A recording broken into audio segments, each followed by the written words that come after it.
The 2025 Toyota Camry is making its way into testing prototypes, and despite what some people might think, sedans are still in demand.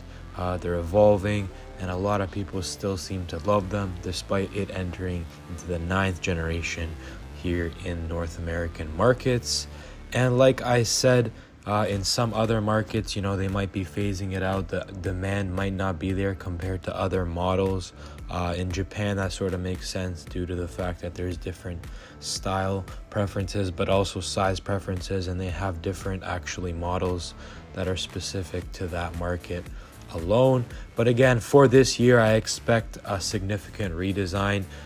From what we see, could have a dual exhaust on one side with certain powertrain options, but from what I'm seeing, might be actually a little bit more spacious in terms of size. The body looks a little bit wider in some parts, and overall I think the lines are going to coincide with some of the newer models that we've seen, coming a little bit towards modernization in some lines and a little bit of the styling that we see in some Lexuses.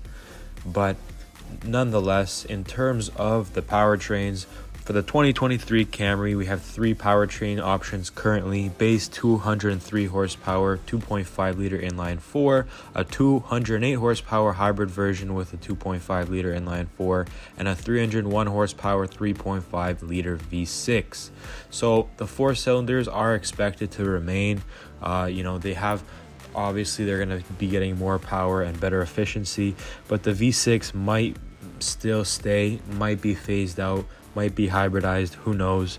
But what we saw on the actual Toyota Crown, which is a 2.4 liter hybrid max, giving about 340 horsepower and 400 pound-feet of torque, it's another option. And we've been seeing the 2.4 liter 4-cylinder engine turbocharged also being utilized in some of the newer even SUVs. But again, it's going to be competing with some of the other big players in this game: the Honda Accord, mainly Hyundai Sonata, Nissan Altima, to name a few. But again, due to the fact that they're really evolving and really improving, Toyota, I think it can start, it's sort of a middle ground hybrid between, these mentioned sedans, I should say, and then a little bit more higher end luxury ones as well. Potentially, the Infinities and things of that nature, depending on which trim you get.